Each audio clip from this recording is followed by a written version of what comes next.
Parenthood can be a blessing. You're bringing new life into this world. A godsend from the heavens above. Or maybe your offspring becomes a little demon spawn and all he ever wants to do is shit and eat 24/7. Today we dive into some of the most diabolical, disturbing baby demons gaming has to offer. And after this video, I'm pretty sure a condominium won't sound so bad. Clockwork Knight, boss baby puppet. We're starting off with the least disturbing babies first. And this one, you might not even say it's a baby. I'd say it's more of like a toddler, to be honest with you. But this dude gave me so many nightmares as a kid. See, Clockwork Knight is a little game that came out back on the Sega Saturn. Basically, this is like a little platformer. You play as this toy knight and you're going through all these levels in the house. Pretty similar to like Toy Story, to be honest with you. I remember being around like 5 or so, playing the hell out of this. I only would ever get a few levels in, but it was super nostalgic to me. Then I would get to this boss, and then that nostalgia turns to terror. So it's this little ventriloquist puppet looking dude. He's got a little snazzy top hat, I ain't gonna lie. But yeah, he's already looking pretty creepy and unsettling, but then halfway through the fight, his head comes off. But he's got this like blue skin tone, so I guess that ain't too bad. But the more and more you hit him, that little lopsided head turns to a realistic human skin tone. Like, who the hell designed this, okay? Ain't the kids traumatized enough? Me being that kid in question. Also, as this disembodied head rolls around this little level, he is literally staring straight back at you. Those little beady, soulless eyes. They're staring right into your soul. What is wrong with these people? Why did they make this? Like I said, maybe he wasn't exactly a baby, but the next enemy is. Babies of the Forest series. Okay, so these little hellspawns aren't the worst offenders, but they still deserve a spot on the list. These little stubby-limbed demon infants almost look like they are encased in like a skin suit, which is kind of creepy but nothing too extreme. They really don't seem all that too threatening at first until they lunge at you. As they go flying through the air, they make this hissing, whining noise. But hey, you make a little sidestep and then they miss. That's it. So they're not too much of a threat until you're inside a deep dark cave and you hear at least 10 of these diaper shitters coming after you. Yeah, you're in trouble. That little lunging attack I was talking about earlier, well, see, they like to synchronize it and go one after another in this little perfectly formed baby demon line. But then sometimes they all jump at once, and then that's what really gets you. But luckily, these little dudes don't have that much HP, so as long as you keep your wits about you and kind of on the move, you're good. I will say I always laugh fighting these little dudes though. Whenever you do hit them, they'll fly and do all these cartwheels and just flail all about. It just looks so funny. So it makes it all the more satisfying taking out these little freaks. Yeah, they're disturbing, but I feel these little tykes ain't too bad compared to the others on this list. Splatterhouse babies. Splatterhouse is one of my favorite series. It's such a cool concept for a game. A dying guy puts on a mask, becomes a roided up Jason Voorhees with the testosterone of 85 men, and violently beats the hell out of monsters? I mean, come on, what's not to love? There's so many awesome 80s horror inspirations in this game. Also, on the TurboGrafx port of the first game, it has a warning. The horrifying theme of this game may be inappropriate for young children and cowards. Now this is my kind of game, and before I jump too far ahead, Splatterhouse is basically a 2D plane beat 'em up. You can punch, you can kick, you can do a slide, you can pick up shotguns, 2x4s, like it's crazy. You're basically going through this creepy mansion to save your girl, and all kind of crazy bosses and demonic enemies come out. It's an older, harder game, but it's definitely worth it. If not just alone for the art style and the music. God, the music is so good in this game. I love it. It's like that old school creepy horror music kind of vibe. It's got like the organ playing. Listen to this.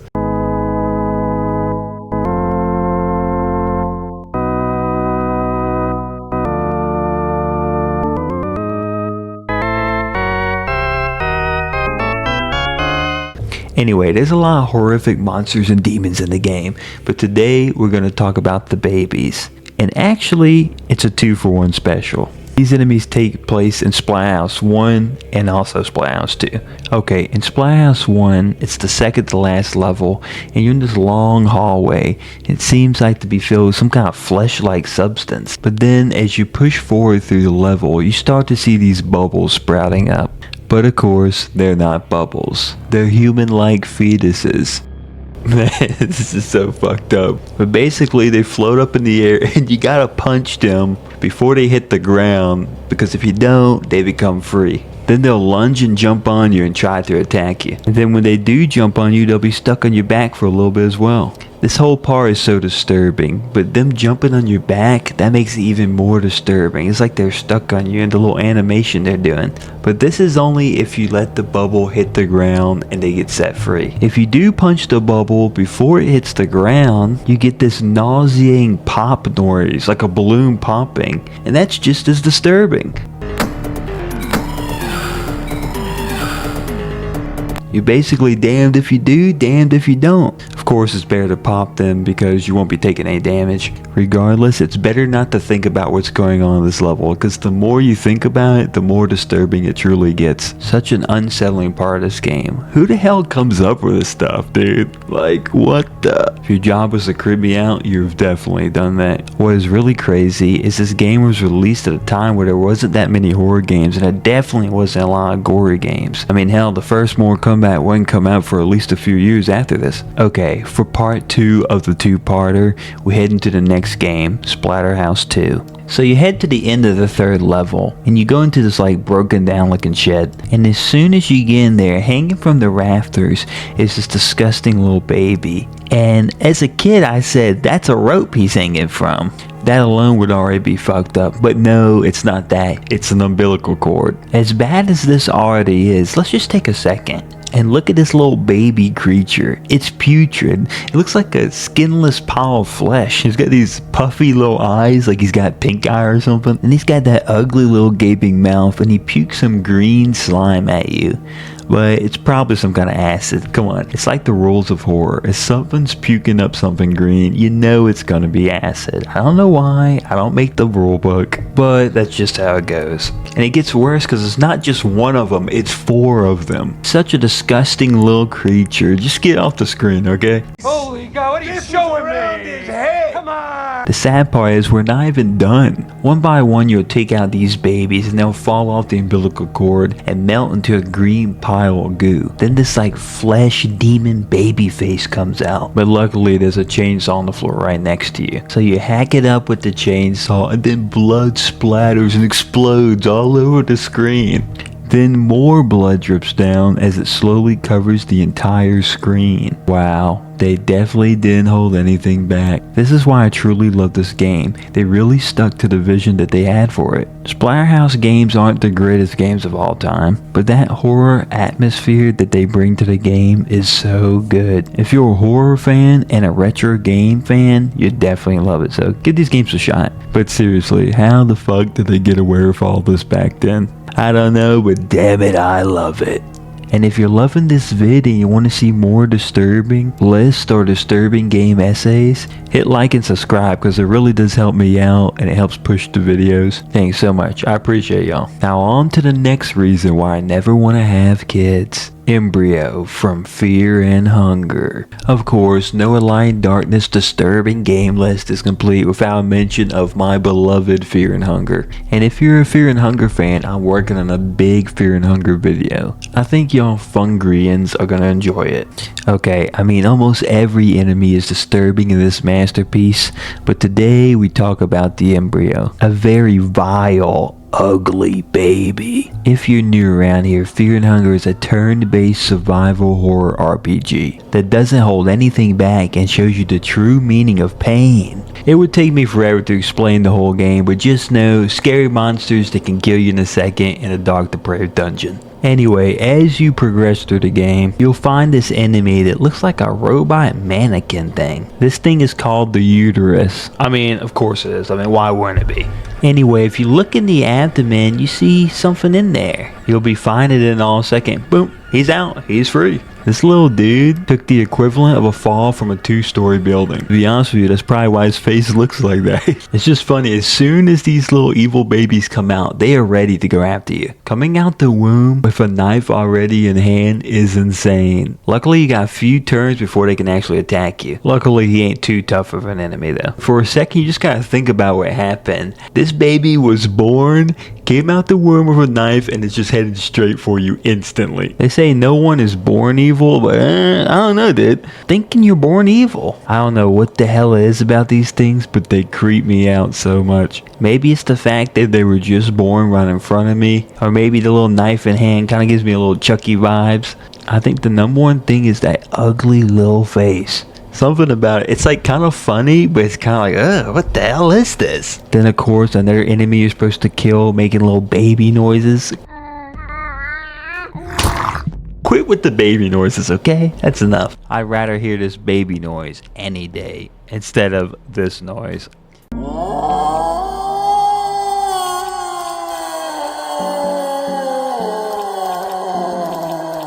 First time I heard this, it scared the shit out of me. I didn't even know where it was coming from. I was like, what the hell? For me personally, it's just disturbing to have to fight and kill something in a game and it's making baby noises because it kind of messes with your head. You're thinking, this is a baby, come on. But hell, I gladly punt this baby out of my hob if I had to. You don't have to worry about talking about the birds and the bees for your teenagers. Just show them a picture of this thing. Say, if you mess around, this is what you're going to give birth to. And believe me, you don't want that. The Lurkers from DeadSpace.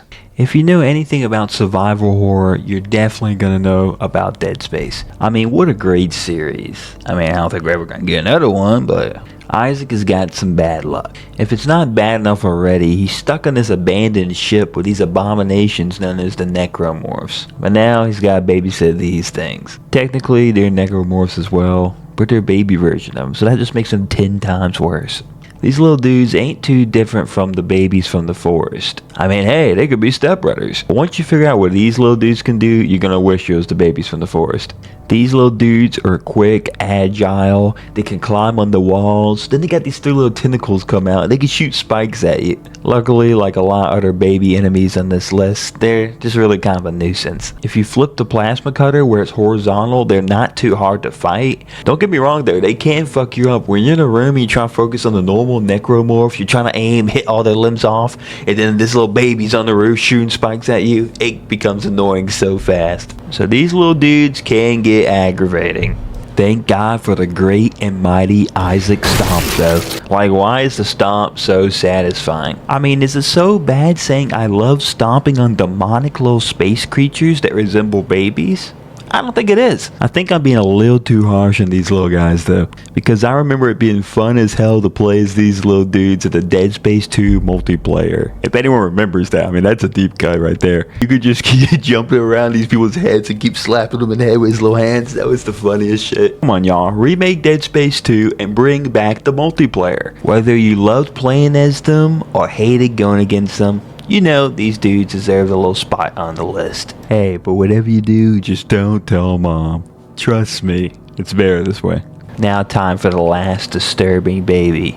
And I think all y'all seen this one coming. Resident Evil 8 Baby Monster. I mean, is that his name? Or do we call him Baby Monster? Or, okay, apparently it has no name. But you all know who I'm talking about. Last on our list is the Resident 8 Baby Demon. We all knew it was going to be here. I really can't think of any other more disturbing baby creature than this. Maybe I should just put the last creature be the Layers of Fear baby running hit its head on the wall. How pissed would y'all be? Or maybe there's a more disturbing baby that I just missed. I mean, if y'all know anything, comment down below, let me know. And if there's enough, I'll definitely do a part 2. I'd love to. Anyway, let's get back to Resident Evil 8. This thing legit scared the hell out of me. I remember streaming Resident Evil 8 saying, I'm gonna beat this game in one whole stream. Of course that didn't happen. It was like 4 a.m. and then I ran into this thing. Could have been the lack of sleep, but regardless, this thing still got me good. The setup leading up to this creature was really good. They take away your weapons. They really build up with the atmosphere. You're in the dark and you don't know what you're about to deal with. Then all of a sudden you hear this wet slapping noise, like something moving towards you. you. Then you hear like this baby laugh slash screaming little noises like baby talk. You're like, hold on, not the baby talk again. Not to mention the creepy music going on in the background.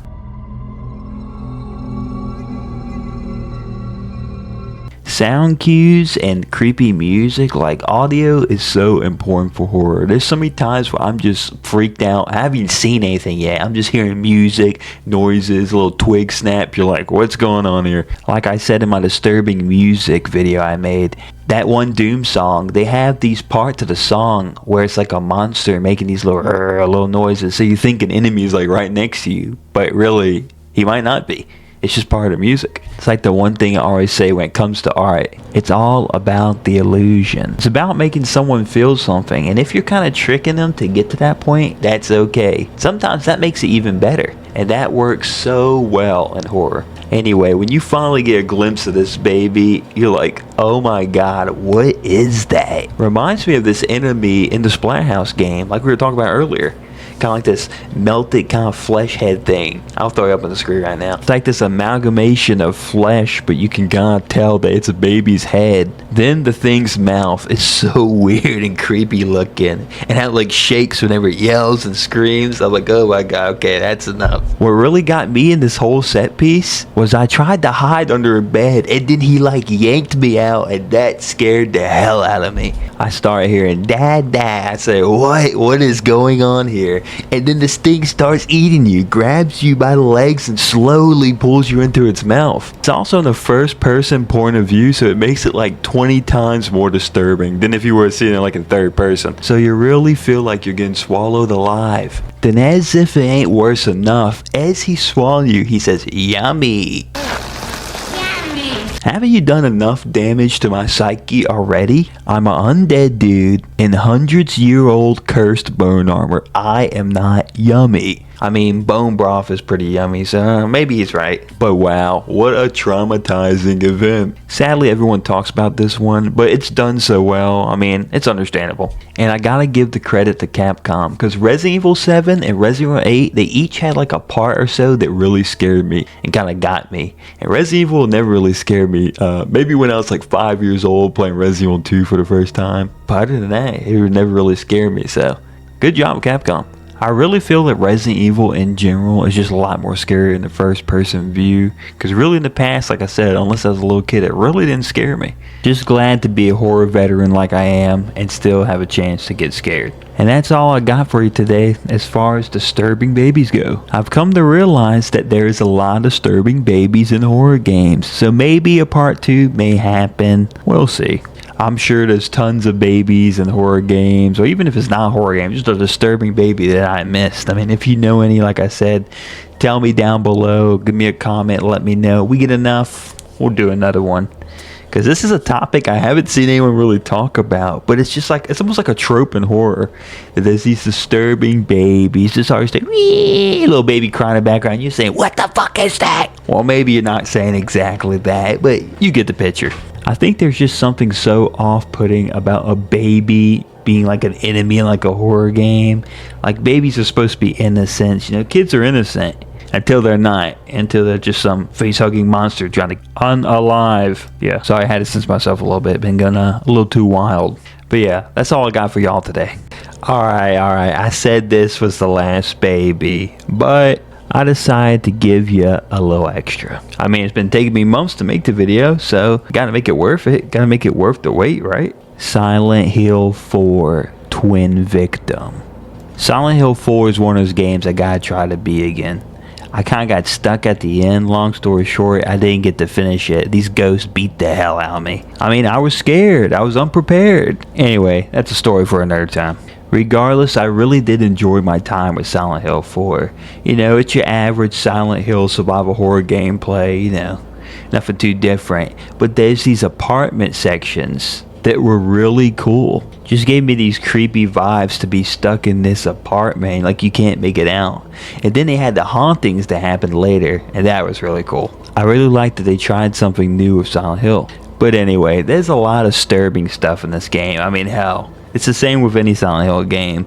But this twin victim monster is really the most disturbing. I mean, this thing just makes my skin crawl. And it's literally been erased from my mind until just recently.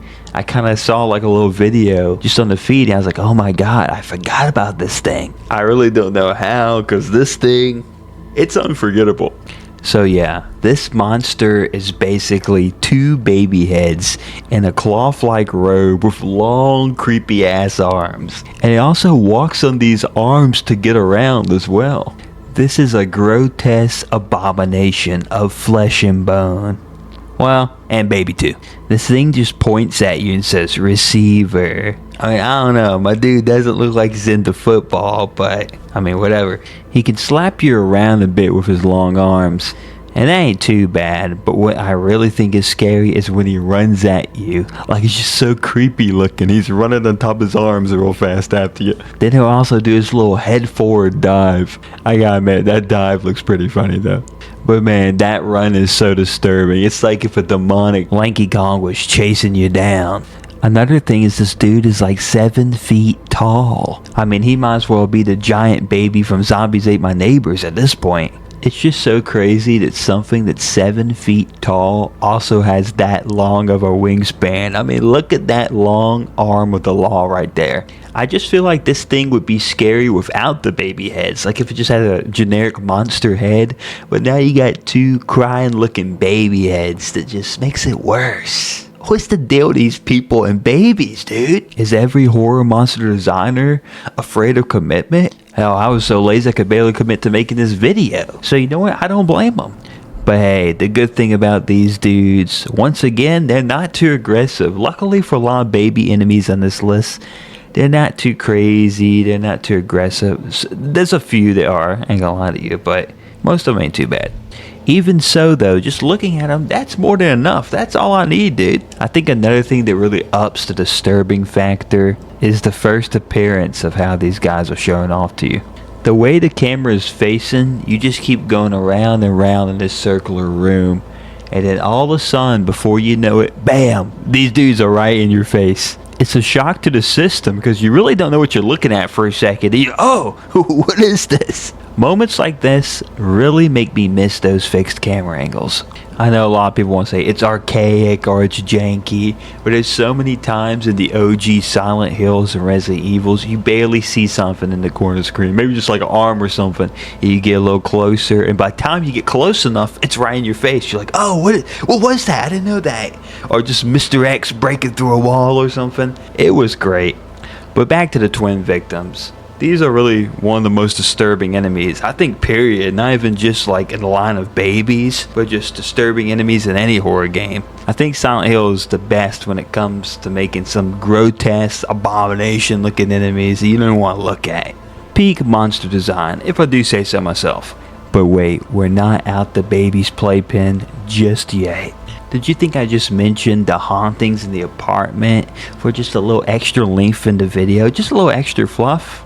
Well, yeah, I kind of did, but it all comes back full circle. But of course, y'all, one of the hauntings in the apartment has to do with babies. Okay, so you have a chance to accept a shabby doll from Walter Sullivan. And if you do accept it, well, you bring it back home to your apartment and you get a free haunting. And this one is a good one, I ain't gonna lie.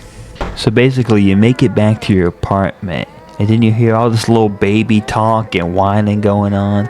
Then you walk into your living room and turn right around and you see like 12 baby dolls sticking through the wall making all these noises. And it's like these flesh growths all around them look like they're kind of like breaking through the wall. And as you get closer and closer, the whining gets creepier. It has like this warpy noises as well. Just listen for yourself. Something about this part is just legit scary. Maybe it's their beady little darkened eyes looking at you, or that they're like flesh kind of ripping through the wall, or maybe that there's just so many of them. But the good thing is you just place a little candle down, a little holy candle if you will, and just watch the baby slowly one by one fade away, disappear, until it's nice and calm again. This game really does horror well. Like this whole apartment, like the atmosphere is so dark and gloomy and you really feel like you're trapped in there. But honestly, I don't know how everyone else feels, but I really do love the apartment parts. I love the atmosphere and horror it add to it. I mean, it's what really makes the game memorable, to be honest with you. There's just so many cool and unique hauntings. I mean, I don't know, the game ain't perfect, but these kind of parts would really make me want to revisit it. Anyway, that's about it, y'all. All in all, just another baby in the wall, I guess. Thank y'all so much for watching. I hope you really enjoyed this disturbing baby list. It's kind of a trope in horror, and I know there's probably way more that I missed, but these are the ones that are pretty memorable to me and kind of been like, what are these creatures? Anyway, thank y'all so much. I really appreciate all the support that's been going on lately. Ever since I moved over to YouTube and been doing a lot of streams, we've been doing a lot of Fear Hunger streams too, and a lot of Hunt Showdown.